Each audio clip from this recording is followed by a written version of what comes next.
good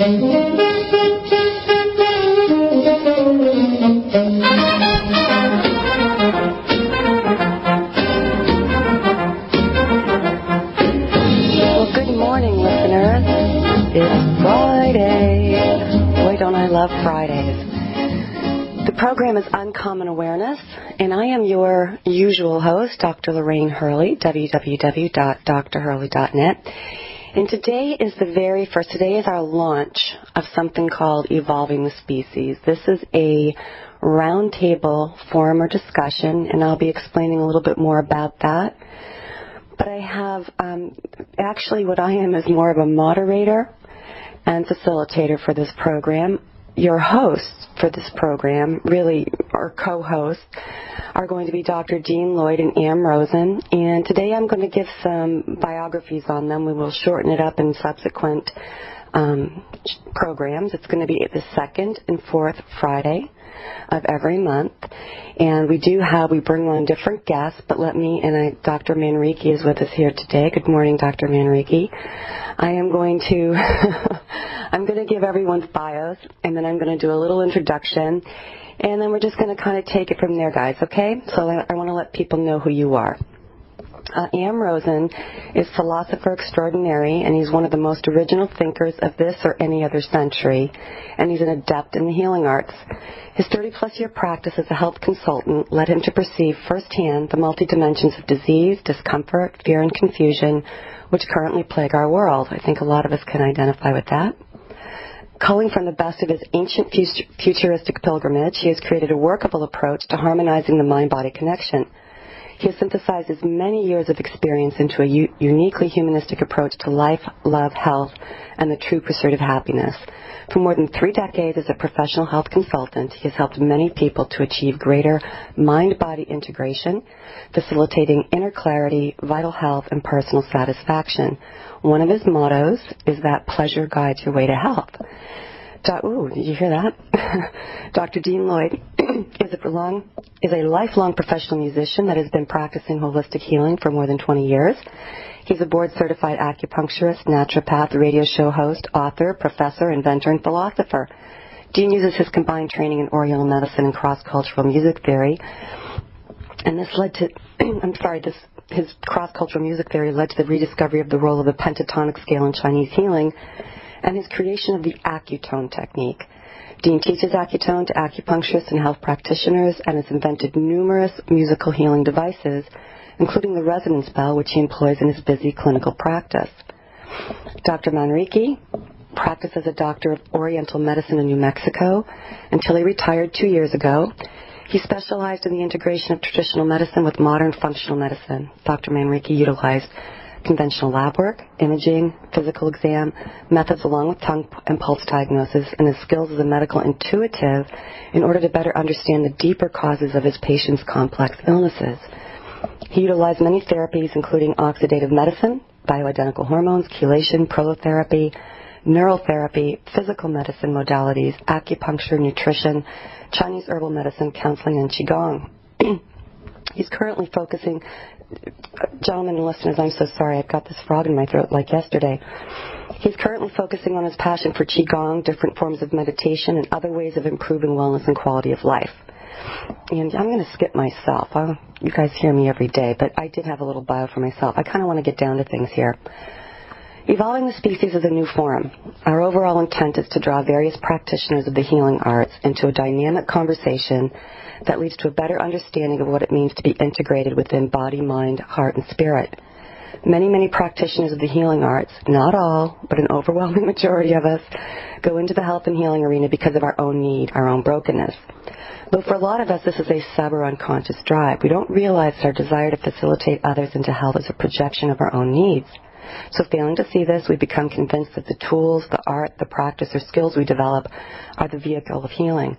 We lack certain necessary insights into the overall process of true healing as one of profound and inspired evolution of awareness and consciousness.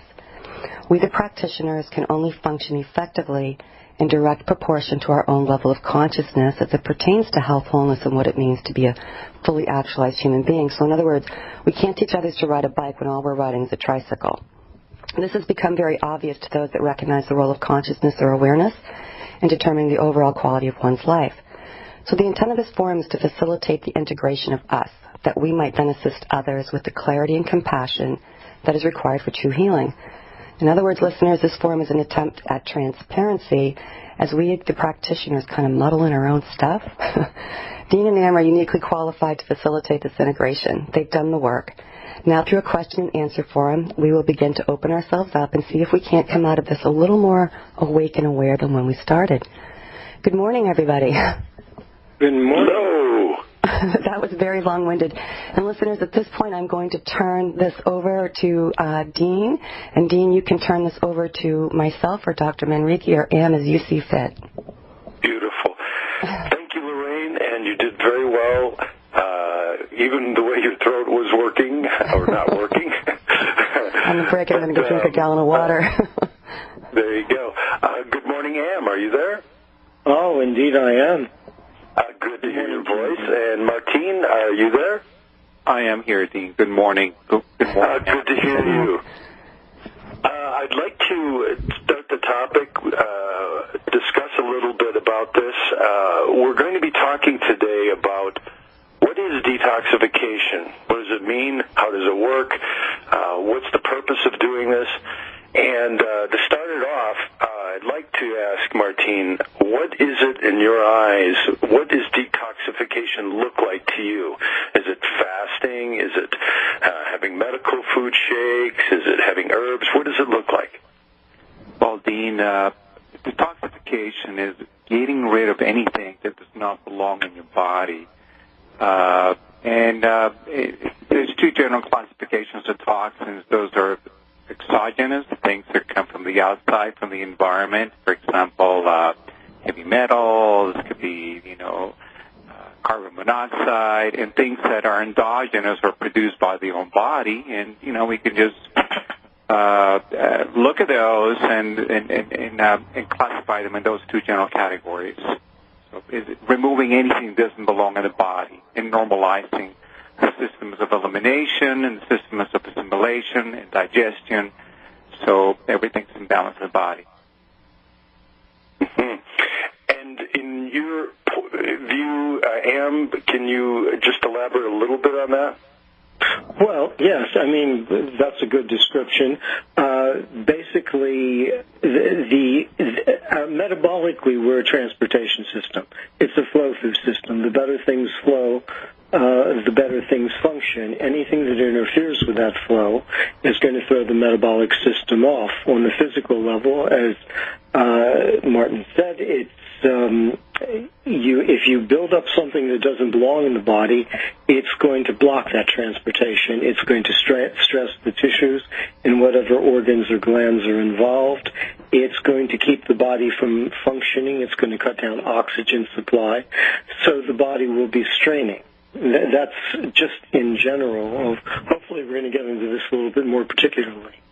We are indeed, because we haven't, in our profession, we've got a lot of, let's just say, fakey kind of detoxification that's going on there. It's not really clear what is being detoxified and what's the purpose, although, there may seem to be a lot of very obvious symptoms. For example, when people come, they said, we've just had these fires recently, and the air quality has been terrible. I live in Colorado, and we have a real dry spell here. We've had it for several years, but the environment is one where the fires are very, people are afraid of their area, becoming susceptible to fires because of the mountains, the trees, and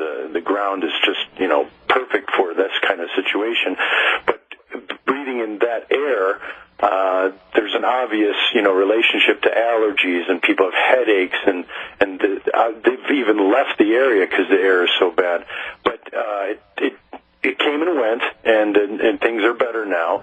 But what if we were to think of detoxification or looking at the symptoms of this, someone who becomes exposed to it? Martine, would you give me just microscopically, if you were to just say, oh, that's a toxic symptom, or that appears to be something that, you know, you're dealing with that symptom because you've got toxicity issues. What do those symptoms look like? Well, in general, anything that has to do with pain, discomfort, the usual signals that the body will give the person that something is not working right, all types of pain, you know, joint pain, low back pain, headaches, sore throats, you know, those are the usual symptoms, as well as malaise, overall fatigue, lack of energy, unclear thinking, and the list will go on. And, you know, it depends on the degree of toxicity of the person, depends on how chronic the toxicity problem is or how acute it is, whether it's a recent ingestion of a toxin or is long-term. And anything that the body will just be uncomfortable with will produce a symptom. Sometimes we just don't pay attention to them, and sometimes we just suppress them, as with, for example, pain medicine. And we take aspirin, we take other pain medication trying to handle what appears to be the problem, and the problem really is much deeper, and the symptom is really just a signal that something has gone wrong.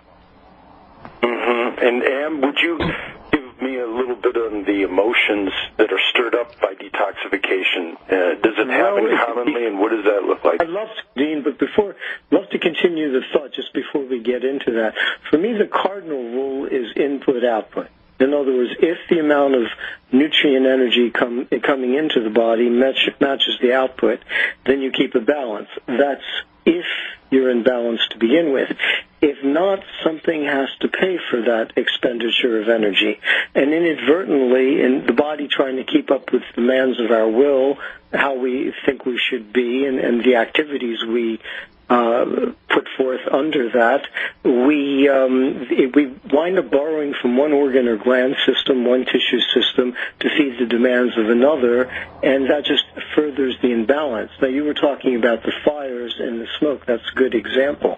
If the lungs are strained, and there are different times of the year, different organs, as you very well know, become accentuated in terms of their function, what they have to do, what the body's going through according to the climate and the season. But I hear the music just about. That's right, and the music means that we need to take a break. Gentlemen, the breaks are 5 minutes. I did send you a schedule, did I not, Dean? Yes, I just got it. Yeah, okay. So we do have there's scheduled breaks.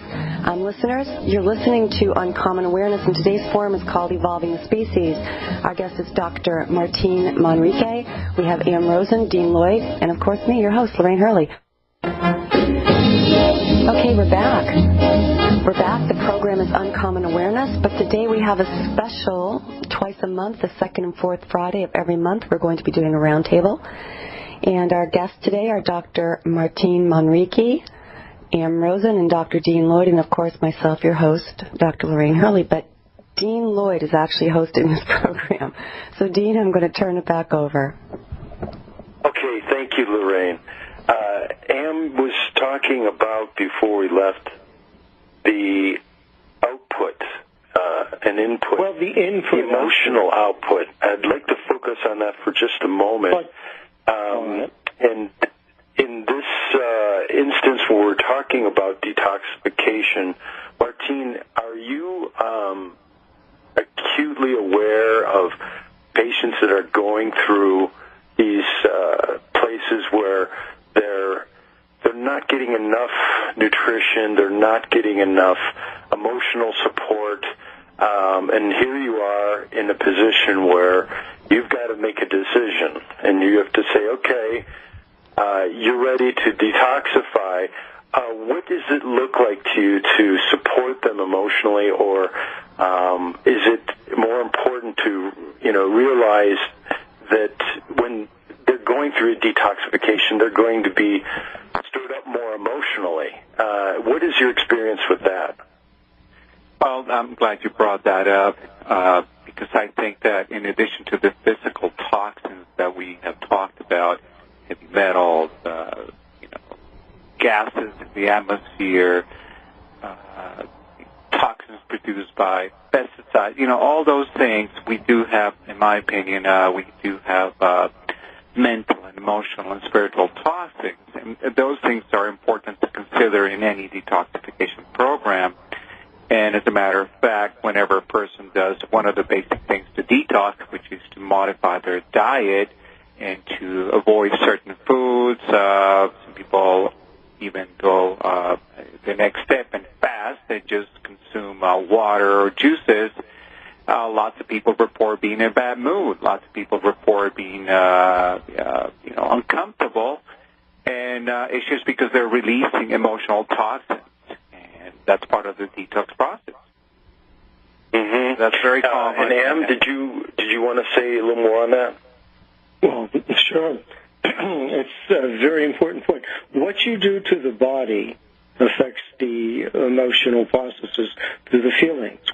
How you mentally emote affects the body through the feelings. The feelings are the conduit. We talk about gut emotions because regardless of what you think or believe or what you avoid thinking about, everything you feel affects your physical body. It creates tissue disposition through the visceral organs. Now, the thing is, most people are oriented to, they don't stop. I'm just going about my business, doing my thing, but all of a sudden I've got a pain or a shortness of breath or I'm fatigued.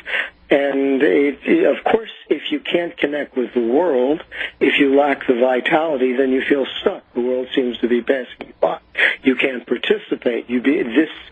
This depression, this feeling stuck, can exaggerate your sense of not connecting, and it will also put inadvertently more stress on the organs. A lot of people wind up in negative recycling things where the depletion of the body's vitality leads to feeling distortion. And the feelings then, I don't feel good about myself, I'm trying to overcompensate, suppose I can't, lead to problems in the body. We kind of lock ourselves in. Most people don't realize that they're doing that. Now, this is not that hard to get out of if you understand exactly what's going on. But different organs in the body, if you look at the functionality of an organ, what the liver does, what the stomach does, what the kidneys do, what the heart does, you'll see by the nature of how they function metabolically, there's a corresponding emotional state. And it's kind of fun to do that because you start to be able to read yourself better. But for most people, the body is something they kind of dress. They make it look good, put the right clothes on it, wash it, scent it. But most people are strangers to their own body, though it's the thing that they inhabit from the time they come into this world until the time they leave. Now, I hope we're going to extend this a lot, but we're talking also about detoxification. A lot of times, people, when I see someone, I can see that they need to detoxify, but I also have to assess whether their body is strong enough to handle the detox, whether their lifestyle, they may be caught up in things, will allow them, because you have to get off of the outer treadmill of activity to some degree and give some of the energy you would use into that outer activity that everybody's involved in back to the body so that it can heal them. Okay, we're taking another break. Again, 5 minutes. Listeners, this is Evolving the Species, a new forum that we're undertaking, and we've got Dr. Dean Lloyd, Am Rosen, and Dr. Manrique with us, and we'll be right back. Thank you for being with us.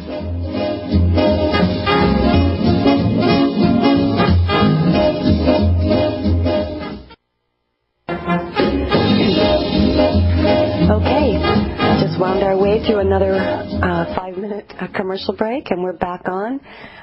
This forum is called Evolving the Species, and we have Dr. Martine Manrique, Dr. Dean Lloyd, Am Rosen with us today, and I, of course, am your host, Dr. Lorraine Hurley. So why don't we just pick up where we left off? Listeners, we're discussing detoxification among us. Go ahead and pick up where we left off, Dean.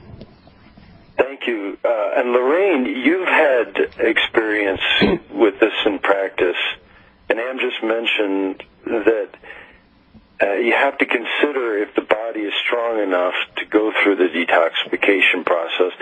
I would like to ask you your attitude has changed from when you started in, seeing patients? Were they emotionally stable enough? Maybe you had considered that. What has changed in your view of why people need to do this? Start out with the treatment and the target symptoms, like reducing pain, better sleep, emotionally charged. What was your change from beginning to now? Okay. Yeah, when like Dr. Manrique, I was certified in functional medicine. And when I began, I'll just simply say that it was basically just a physical process. It was about basically unloading, reducing the total load. And diet and nutrition was a big part. So I developed a course called First Steps to Health for Life, and it was food as medicine, heal your gut, support the organs of detoxification. Pardon me. And then we would, I actually taught a raw foods cooking class. And over time, when I began to do this, the more I did this, the more I began to recognize the emotional component, the psychological component that was really at play here. Don't believe I had an appreciation for how much emotional attachment people had to food, or how much self-image was really tied in with whether or not they perceived themselves to be healthy or unwell. So how has it changed? Today again, pardon me, it evolved to where I really began to appreciate, like Am, that there is certain, that it wasn't a one-size-fits-all. And when I began, that's what I was doing. It was kind of a one-size-fits-all. This is what you do. This is how it's done. And over time, I really began to see that a lot of people needed to be, as Ann was saying, supported. First, they needed to just get off the toxic foods, maybe start taking some supplementation, maybe really begin to practice some self-care before we actually undertook anything that was as rigorous as a really full-scale physical detoxification. And, now, back in January and February, I sent out a newsletter where, the last component was really, truly acknowledging the need to detoxify emotionally. And so that's how it's changed for me. I hope that answers the question. I don't want to take up too much time describing this, but it evolved, and where I am today really is what I realize is that if we support the psychic and the emotional person first, they then have a greater chance of succeeding at the more rigorous physical steps that are required. So I look at it a little backwards today, where I make an assessment as a person. Of course they don't want to be sick, but do they want to be well? And that's an important. Let's wrap that up.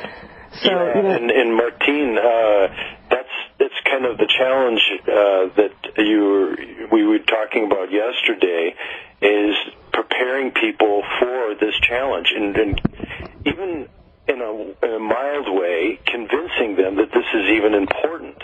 So what kind of people should detoxify in your mind? Well, Dean, I think that everybody can benefit from detoxification, be it physical or emotional, spiritual toxins. And like Dr. Hurley was saying, it really boils down to how much do they really want, or how much, do they really want it. In fact, in my practice, I always had what I call a preliminary assessment visit. I never took a patient unless they went through that visit first, and that visit was had twofold purpose. The patient could find out more about me, what I was about, what kind of things I could do for them, practical things like cause of therapy and things like that. But it was also for me to find out if that person was really, really willing to go through the process of taking personal responsibility for their health and willing to do what it took to get better. I wanted the patient to have as much into it as I did, and I was very, very involved with my patient's care. So, if they're not interested, they're not going to get well. So, on the other hand, we want everybody to be willing to accept the level that they are at now, and if they want to reduce weight, feel a little better, well, they can start with the basic things. Like Dr. Hurley was saying, avoiding the bad foods, adding good foods. And that's a simple way of fasting. You can just start by eliminating certain foods from your diet for a period of time, a couple of days, and that's a good start. Sam, I know you want to jump in on this because when you identify where a problem is in some blocked tissue and relating it to where the emotional components are, in the body, it's kind of interesting because our Western culture has not been very keen or clear on how organs related to these emotional patterns. In Chinese medicine, it's simplistic. We can target the liver, for example, which is more emotional anger. The heart is joy. If you don't have enough joy in your heart, then your heart fails. Your lungs are grief, and so on. What would you give me some input on that? Where people, how you can target these blocks in detoxification? Well, Dean, I developed a process which I'm very anxious to teach to other health professionals because I can only touch so many people. But most people are sabotaging themselves inadvertently. They don't know how not to. Most people, to paraphrase, you can't serve two masters. You can't serve both fear and understanding. And you have to ask, well, who are people, who's the master? And for most people, it's their fear. Fear shuts you down. It constricts you. It makes you back away. It limits you. Fear makes it all right to suffer because suffering is less frightening than facing up to this misidentification in the psyche. Part of my job is to educate people. I'm going to tell them exactly what's going on, what we're trying to achieve. But I have to make them become aware that against their reason, their desire, even their better judgment, even if they've got all the scientific validation intellectually, they're still quite often trashing themselves. They don't want to. You wouldn't wake up on a nice day and say, gee, the sun's shining, there's food in the refrigerator, rent's paid for the mortgage, whatever, nobody's out to do me harm, what can I do with myself? I know, I'll spend the day aggravating myself, worrying myself, frustrating myself. Wouldn't choose to. But often we do that. Since we don't consciously choose to, it's counterproductive to everything we want, but we're the ones doing it to ourselves. You have an irrational, subconscious part of the mind fighting against the rationality of the mind. And as I said, regardless of what you think or avoid thinking, your feelings are what control the physical responses in your body. Everybody can be patting you on the back and telling you you're God's gift to the world, but inside you can be giving yourself an ulcer or affecting your organs, creating tissue disposition where diseases can take hold. Part of the detoxifying is not just detoxifying, it's good, let's kick out the jams, but that means the system was thrown out of whack, metabolically and emotionally, and you want to regenerate the system. You don't want to just say, okay, I won't put the bad stuff in. It's like if you have a car with a fine engine, but you put the wrong grade of oil or gas in the car, and it gums up on you. You can't say, okay, I better put the good stuff in. Before the good stuff can really work and be effective, you're going to have to rebore, realign, and reset the timing. So and detoxifying is a start. There are things in the body, as it was mentioned, that are counterproductive, that don't allow the body to function well. But what will allow the body to function well? And, of course, then you bring in the feeling body. Most of our feelings are simply how we respond to stimulus in any given moment. Between not being able to respond to something because you may be so shut down, so inhibited, no, I can't go there, I can't look at that, I can't let myself feel that way, or having full access. You come and go, mix and match to your heart's content, or leave it alone. Most people, against their desire and reason, are functioning in a very repressed level. That's playing out through the body. It's a fear. It causes a sabotage mechanism. And I'd love to explain exactly where this comes from. Getting somebody out of it, and I mean permanently, non-regressively, is the task. Once you do that, once the feelings no longer need to derail you, then with the right methodology, the body will respond even quicker. And one more quick point there is that there's a difference between getting away from a problem, certainly want to get away from it, being it physical, emotional, mental, and moving towards a finer, more balanced dynamic state, a dynamic state of comfort, which is individual to each person. We know these nutrients do this. We know this is a good system. But to heal somebody, to help somebody come into their own potential, you have to be able to see who they are, the mind-body integration, how they're oriented, how they've been raised, what they have to deal with. Good point. I wanted to ask Martine in Access, because when we are realizing where people are out of balance, and they hadn't acknowledged that they had access to the deeper reserves or deeper balance in energy. They want to break cycles. We want to break cycles that are damaging them, that are hurting them. And when we detoxify, we are obviously bringing this to the surface. How would you, if you were to get someone to that point to where they're releasing these patterns and, for example, too much coffee in the morning, or, getting to bed too late and not exercising, and all the basics, once we lay the foundation, how do you go about rebuilding a patient? What's the mindset there? How do you do that after the detox? You mean physical as well as emotional detox? Yeah, in other words, after you've got them to that point, and Am's made these, he's pointed out that to restore balance, we've acknowledged that the physical piece, we can put people on programs that, here's your 10-day detoxification program, and once you come out of it, what does it look like to rebuild you? Yeah, and let's let Dr. Manrique answer that after the break. We have to take another 5-minute break. Then we'll be back with just a few moments to wind down the first hour. We return at 6 past the hour for the second hour.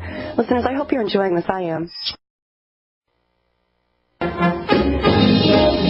Okay, we're back on the air now. The program is Uncommon Awareness. Our forum today is called Evolving the Species. And Dr. Dean Lloyd had just asked a question of Martine Manrique, Dr. Manrique. What does it look like to, and I'm just recapping, Dean, what does it look like to support a client or patient who has just undergone the physical detoxification process? How does Dr. Manrique support his patient then in kind of moving towards what Ann was talking about, right? Is that what you meant, Dean, towards that greater satisfaction of life, now that we've got kind of the machinery cleaned out? Where do we go from here? And there's always these different levels to consider, but when there's some success in cleaning house, quote unquote, there's a de-emphasizing of foods that they were craving before, the detoxification, like no more wheat or chocolate or sugar, or these kinds of things. What does it look like to rebuild somebody? Because you've cleaned house. How do you do? Yes, thank you, Dean.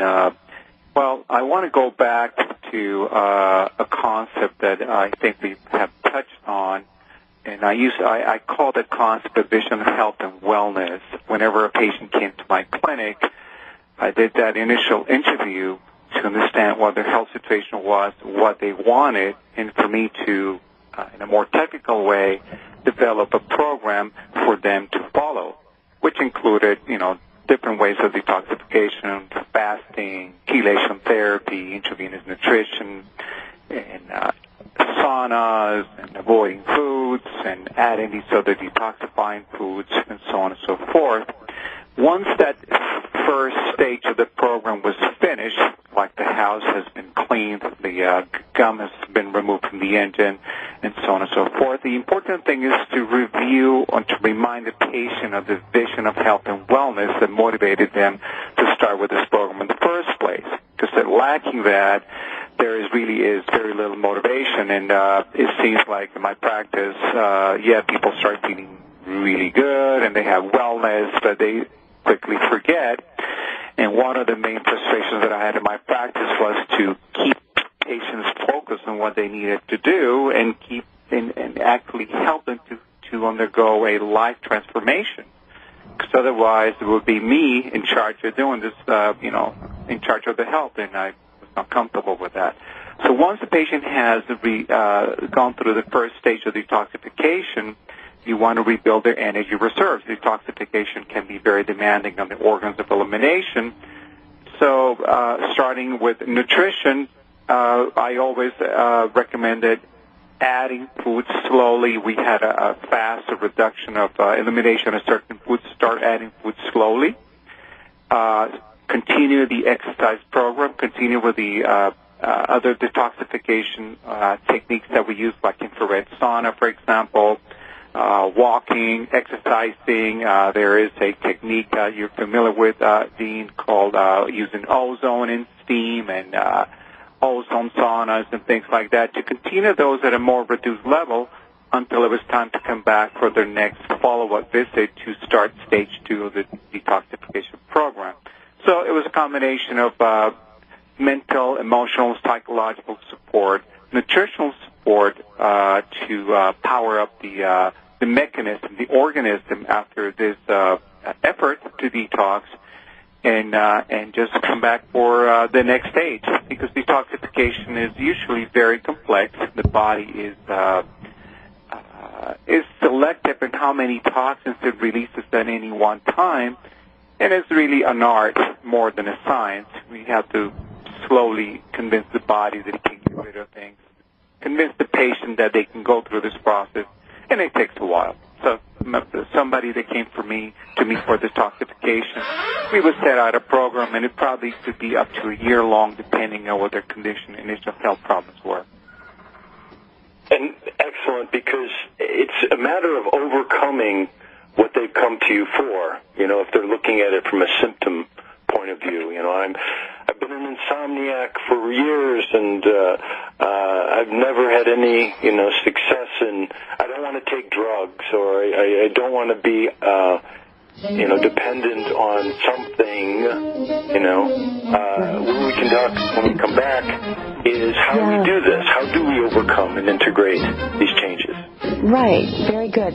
Now, gentlemen, this is a fairly long break, 6 past the hour, so if you need to go get a glass of water or do anything else, this is the time to do it. Listen as we back on at 6 past, continuing our dialogue with Dr. Manrique, Ann Rose, and Dr. Dean Lloyd on detoxification. Thanks for being with us, and we'll see you in just a few moments.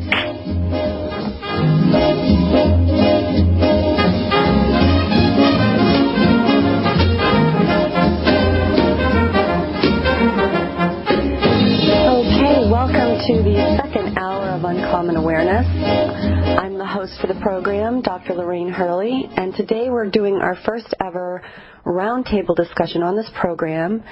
If you missed the first hour, I encourage you to go to get the archive, because we've kind of set the stage for what we're accomplishing here, and we have our esteemed colleague, Dr. Martine Manrique, with us here today. We have Dr. Dean Lloyd, and we have Ann Rosen, philosopher extraordinaire. Gentlemen, before we continue, I just have to read you something that someone sent me over the break. It says, this is from a friend of mine, Ollie. When I took the entrance exam for medical school, I was perplexed by this question. Rearrange the letters P-N-E-S-I to spell out the part of the human body that is most useful when erect. Those who spelled spine became doctors, the rest are in Congress. Ha ha ha. I just had to lighten it up a little bit. Absolutely. And I'm sure that with anyone who's thinking in terms of cleaning out, the Congress would be very well benefited by a detox program. Oh, no kidding.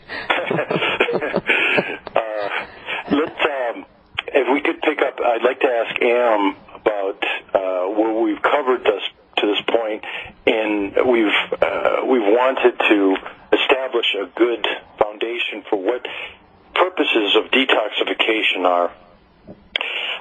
When we move into a higher place, if we're expanding our ability to have greater range of motion, easier ways of moving in and out of spaces, that's very big in the healing.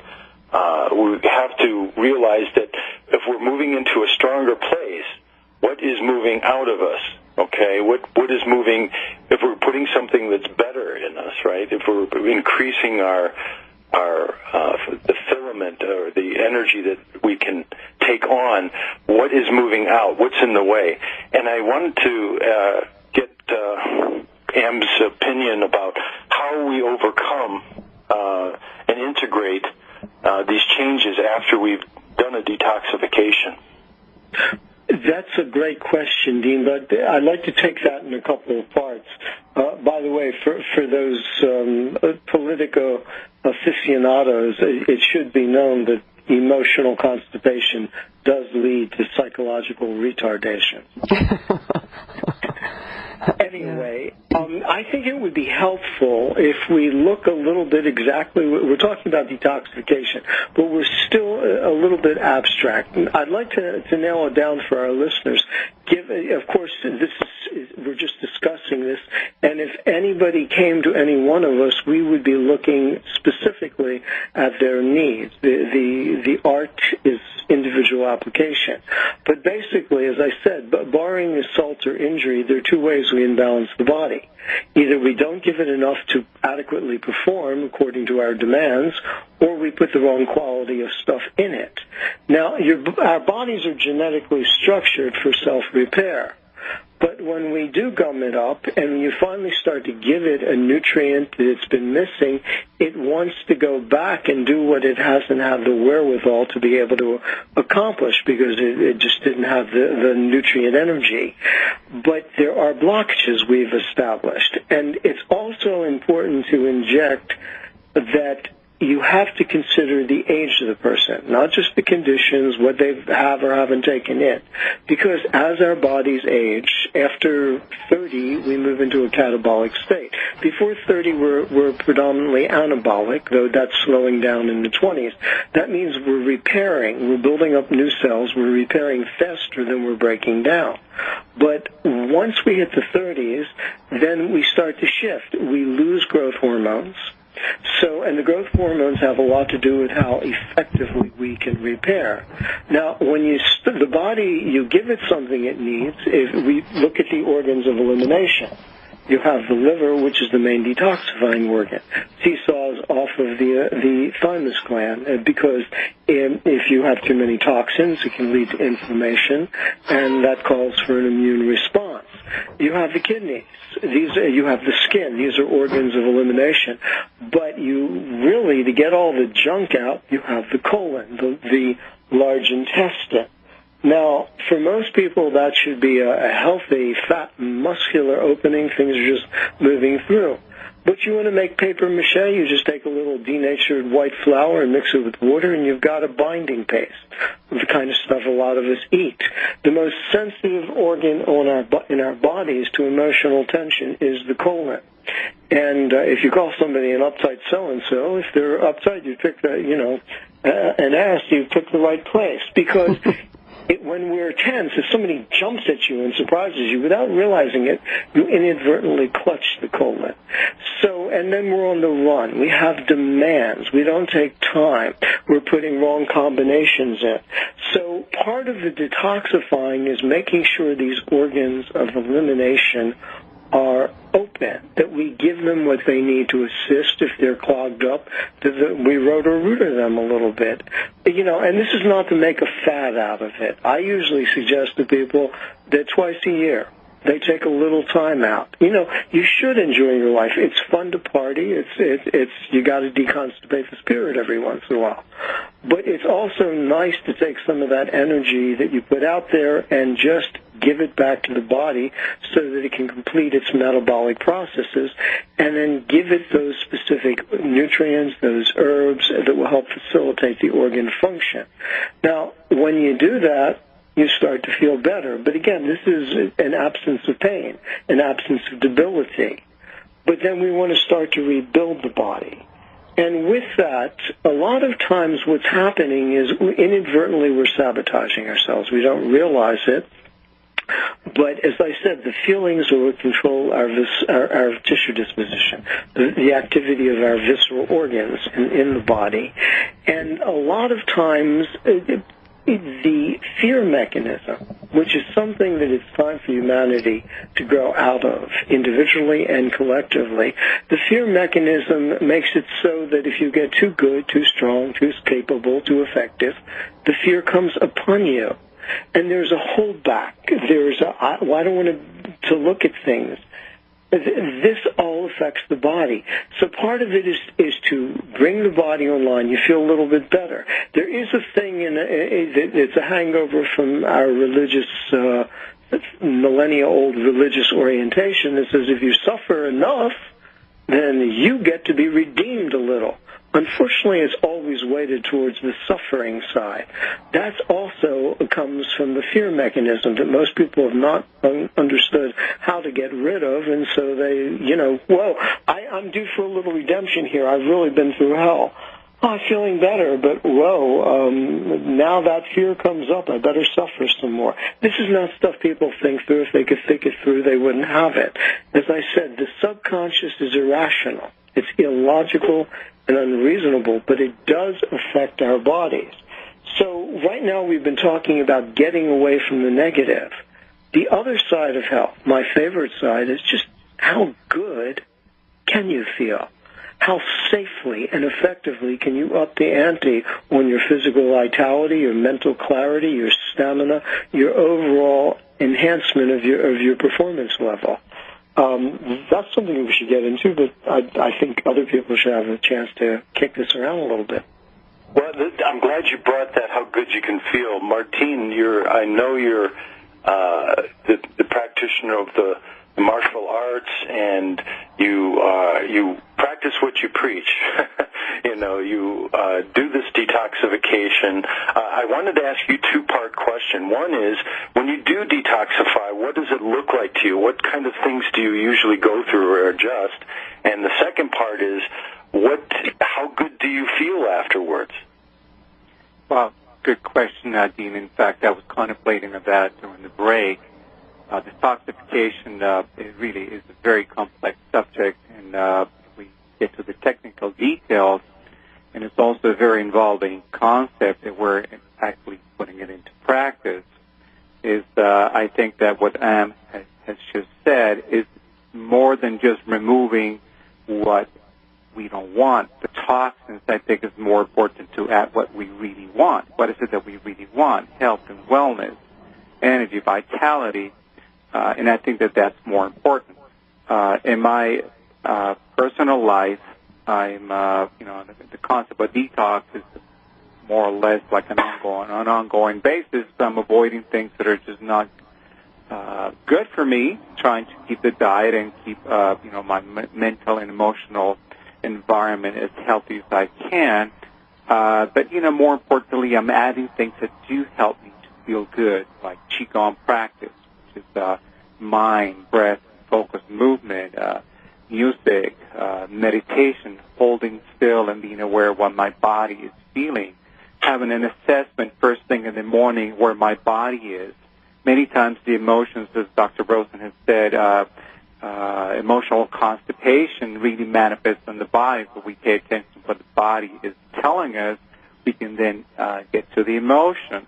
There's a form of Qigong called Chang Mi Gong, which is Tibetan Qigong, and basically it's holding certain postures that will put the body in a position of stress, and then certain pains will come up. Those pains are connected to emotion, and it gives us a very focused opportunity to process that.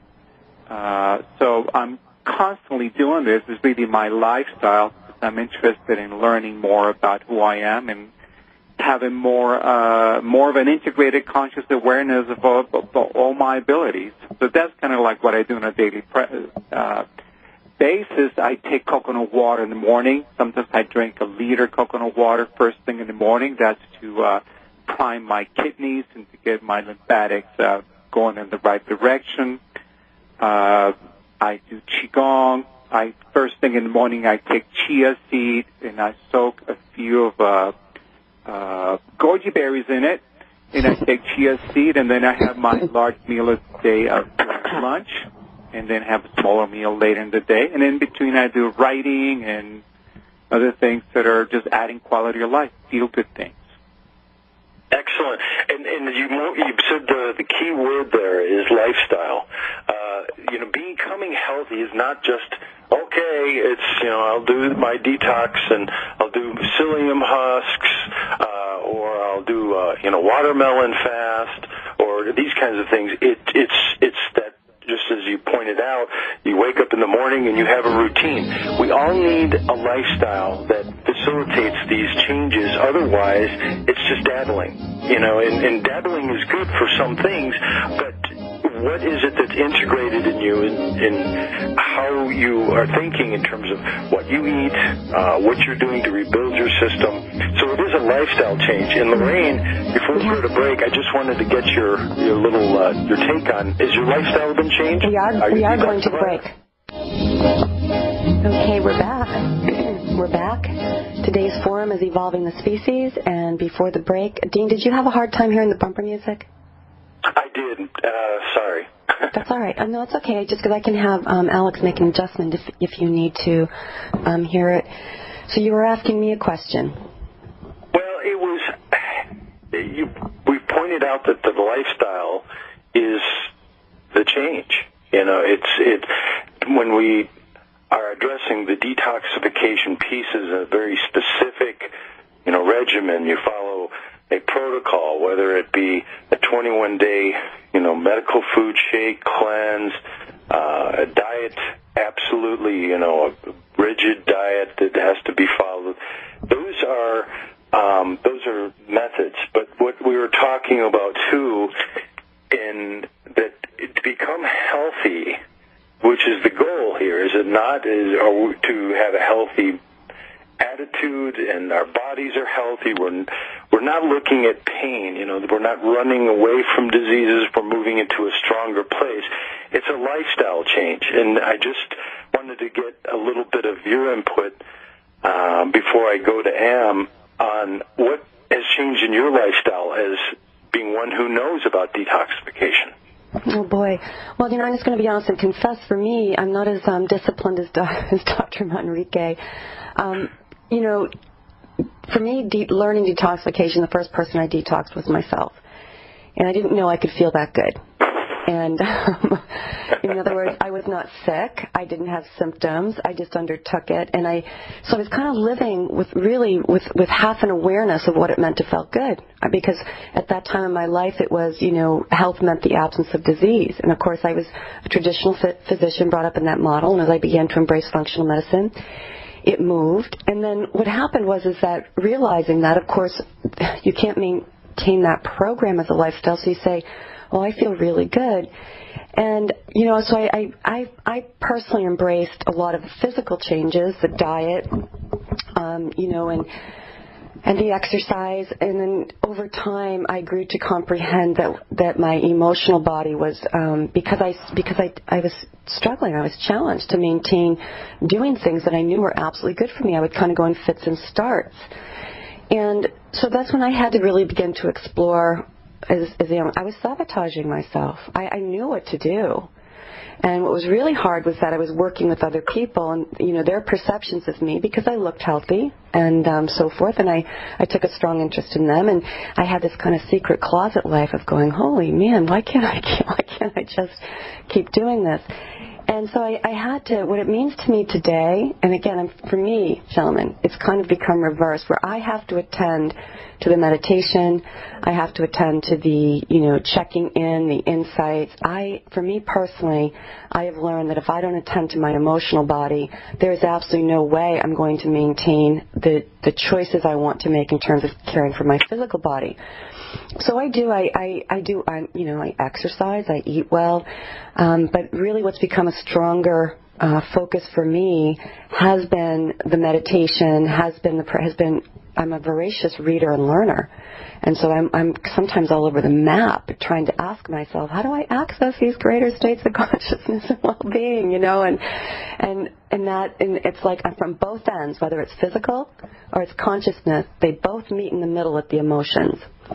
So I have to tell you, as a lifestyle today, I am personally, and I hope people don't look down on me for this, but I am personally really undertaking to understand that one aspect of my life, and it's become a dominant focus for me.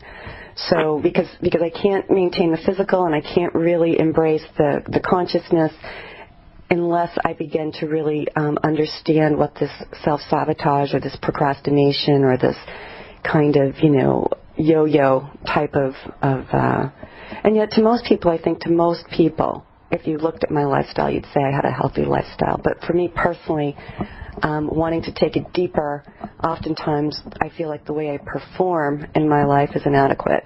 Does that answer the question? Well, you're learning, Lorraine, as we all are. And Am, I know you're listening to this and saying, I've got something to say on that. The key to balance is consciousness itself. And as we expand, go ahead. All right. Well, yes, your true security as a human being, and most people do not feel secure, no matter how much they accumulate materially or in terms of status or position. Your true security is when you have control of your mind, not escape it, not deny it, not avoid it, not repress it. When you can move at will into your physical senses, that is the processes of your body, into your feelings, into your mental, your intellectual constructs, or... Yeah. And why don't we come back. Yeah, this is important. So instead of just, why don't we just kind of hold on to that? You just got started. We have to take another break. The next segment will be our longer segment, and then we'll kind of be winding down the program. Listeners, thanks for being with us. You're listening to Evolving the Species, a new roundtable. We've got Dr. Martine Manrique, Dr. Dean Lloyd, and Am Rosen with us today. Thanks for being with us.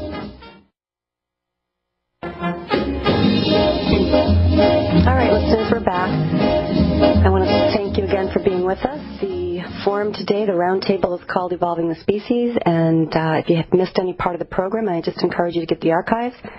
And we're going to hand it back over to Dr. Dean Lloyd. Yes, Am, you were just about to start. Yes, and I'd love to continue that. Thank you. All right. So your real security as a human being, whoever you are, whatever level of development, whatever your inclinations, disposition, circumstances, your real security comes from understanding how to control your mind. Not suppress it, escape it, avoid it, but when you can move to your physical senses, into your feeling responses, into your conceptual intellect, to any degree or combination you choose, only for as long as you choose, or when you can remain openly centered in the moment, exquisitely aware without feeling automatically compelled to label it and emote about it, when you have that kind of control, you're given a chance to play, well, why not? You'll go for it. Because anytime you don't like it, you can change it. But if you don't have that kind of access, and it's something everybody can have and should have, but right now most people don't have, if you don't have it, then you're going to wind up bartering out of insecurity. Okay, I'll do this for you in this way or touch you in that way, but only if you do this for me in this way and touch me in this way, which kills the spontaneity. And this is all a product of insecurity. Anything that makes you, to any degree, whether it's a mild momentary annoyance or it's a full-blown, I can't get out of it, it's driving me crazy, I'm depressed and stuck, anything that makes you uncomfortable inside is never, ever anything more than a misunderstanding of how to more appropriately, adequately, and effectively deal with what you're considering at the moment. It's not bad, it's not good, it's not right, it's not wrong. It may do something for you at some point in your life. It may have advanced your cause and saved your life, but it's obviously not adequate for your needs now. To learn to be able to understand these different levels, most people don't. They think about things. But thinking about things doesn't get at these, for what most people, we call them subconscious, because you feel, I don't know, man, I can't help it. It's just the way I feel about things. Yeah, you're making sense, but I still feel this way. What are feelings? They're patterns of response that were conditioned into you by circumstances, by people's attitudes, by what you inherited, before your intellect could really screen these things. When you're 1 or 2, you don't say, hey, Mom, Dad, all this stuff you're laying on me is kind of interesting, but, I need some scientific proof. I'd like some second opinions. Can we talk about this? No. You don't even have the intellectual skills to recognize it. You're born naked, dependent, helpless, and everything is doing unto you. By the time you can start to form a working sense of yourself, hey, I'm me, I'm a boy, I'm a girl, whatever, you have an intense 4.5 years of conditioning behind you, and you don't remember exactly what happened. You were locked into patterns of response. You were adapting and accommodating to what you inherited coming into this world. Then you start to question. You start to develop the ability to think about things. Well, I don't want to do it this way. I like this better. And your thoughts, probably not, but they may even be right on. But that's when you come into a war zone within yourself between how you've been set up to respond to things, to feel about things, and what you start to see as being feasible to you. Think of how much time, individually or collectively, we waste being uptight, picking on ourselves, aggravating ourselves, worrying ourselves, and how that stresses our body and distorts our perception and cuts us off from a deep level of intimate interaction if we want it.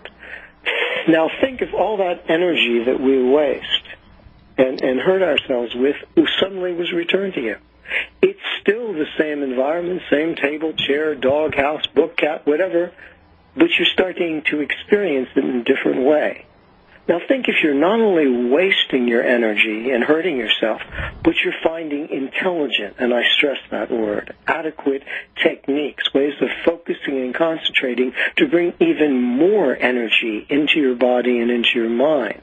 It's still the same table, chair, book, house, whatever, but you're experiencing it differently. I would like to propose to all of you that it's time for humanity to come into its own, to outgrow these primitive patterns, which are understandable. They're not wrong. They just don't serve us, especially with the brilliance that our technological innovation has produced for us. I call it the problem of space-age technology versus Stone-Age emotions. Perfect. That's wonderful. I wanted to just say to the listeners that this may be new for you to hear for the first time, that what we're identifying here is the root of blockages, the root of our illness, the root of our dis-ease. That we talked about detoxification today, but these are all aspects. But what Em just mentioned here is that we have got to understand that when these feelings are blocked, they're not under our control, then we never achieve what it is to be in a true happy state or a balanced state. And I wanted to bring it around to Martine. Now that he's changed his life because he's out of practice, he's entering a new kind of place that is it facilitating what he wants, and he's moving into a stronger place to help others. What does it look like to you now that you've seen, you've changed your lifestyle? How have you interacted? How has it changed your lifestyle? How has it changed, and have you become more integrated as a healer and as a healthy person? Thank you, Dean, and thank you for your thoughts. Yes, physician, heal thyself. And like Dr. Curley said, you can't be riding a tricycle and attempting to teach somebody to ride a bicycle. So I'm taking it to heart in putting into practice or expressing the knowledge that I have within to recover my wholeness, which is really the only way that one can be happy and be expressing joy is to recover wholeness. And without going into too much detail, I believe that we're born into a artificial world with artificial thought patterns, artificial beliefs. We oftentimes call it the Matrix. And it takes a considered effort to regain one's sense of self. Who are we? Who are we truly besides the thoughts, the feelings that run by our bodies, by the thoughts that run by our head? Who are we besides the opinions of others of who we are, the image, as I was saying, that we have been imprinted with since we were very young? And in fact, I can often ask myself, who am I besides the experiences of previous past lifetimes? I mean, who are we? Where's the continuity of consciousness, the awareness of self as an integrated whole being? And that is what I'm pursuing now, and that is what I'm putting into practice on a daily basis. And my lifestyle has changed. It changed in this direction once I acknowledged that I wasn't satisfying those things, that I wasn't really pursuing the things that would help me to regain wholeness. So what does it look like? I'm sorry, I was just going to say that you did the first thing in any healing is you identified where you weren't satisfied, where it wasn't fulfilling you, what was wrong. And once we asked that question in all honesty, and you're earnest, you're taking the step into healing. When someone walks into my office and comes in and says, I need help, that's the most important piece in anything that we are dealing with in health. And Lorraine, I didn't mean to cut you short there, Martine, but I do know that there's some insight that you have into that. Can you share? Some insight that I have into, because your lifestyle, when you said to yourself, I'm not being satisfied. As practitioners, when we do this work, we get into a very mental state. Right. And very often we're not trained to see patients on a whole level, although we say the words, things like holistic, have we changed, but we aren't whole people. And I just wanted to get your thought on that, how you shifted. Oh, how I shifted, yeah. It was, again, I wasn't satisfied with I was doing all the right things, but there was a missing piece. There was something, and I guess what Martine has really described is that sense of wholeness. I had done, the way I look at it now, I guess I could say is I have really begun to, I see people differently. I see myself differently. I look at the world now, I say, everyone is doing the best they can with what they have. I no longer, I recognize that everyone is, first of all, entitled to their process, and second of all, there is no one process that will, there is no one size fits all. We can talk about it ideologically, conceptually, but the way it looks like in my life in practice, to achieve wholeness is, I think of words like integrity. I think of words like, being, Don Jose Ruiz, be impeccable with my word.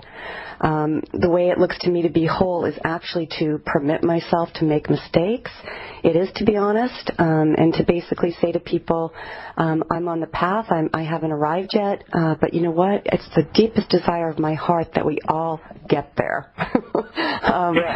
I have, exactly. Yeah, I have. That's the overcoming piece is it you've allowed yourself or given yourself the permission to say, I'm not dealing with what I want. I'm not getting right. what I want. And coming to that place of honesty. And that was what we were ending the last hour, is this overcoming piece. Could you give me just your closing thought on that? Could you tell me about and we could probably go on with this for hours. Let me mention, and if anybody is interested, if you'll find this on the homepage of my website, the accordion section across the front. It's called The Geigers. They're also outlined in my newest book. But there are 3 of them, and they are psychologically impeccable. If you learn to adapt them and apply them, they will save you a tremendous amount of aggravation. But let me just mention the 3rd one in light of what we've been talking with. The 3rd one is you learn to make the best state of mind you've ever known. Well, there it goes. But, all right, we have a break. Yeah, we have a break, and we'll just hold that thought. The third Geiger. We're going to come back with the third Geiger. Listeners, we're going to be winding down our program today. I hope you've enjoyed it. If you've missed any part of it, get the archive. And before we wrap up today, I'll make sure you have everyone's website and contact number. But in the meantime, sit tight, and we'll be right back.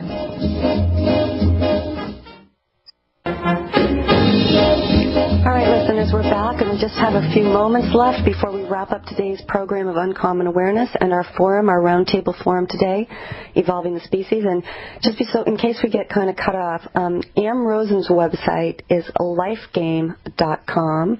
Dean Lloyd's website is Accutone.com. And Martine, do you have a website that I can pass on to listeners, or now that you're in retirement, is that something you've let go?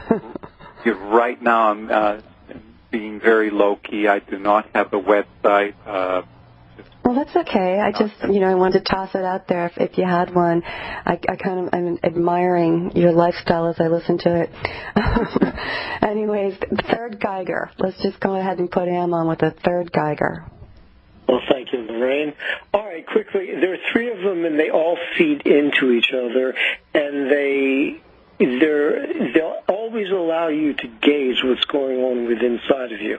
But the third one is this. You make the best state of mind that you've ever known the least you'll accept.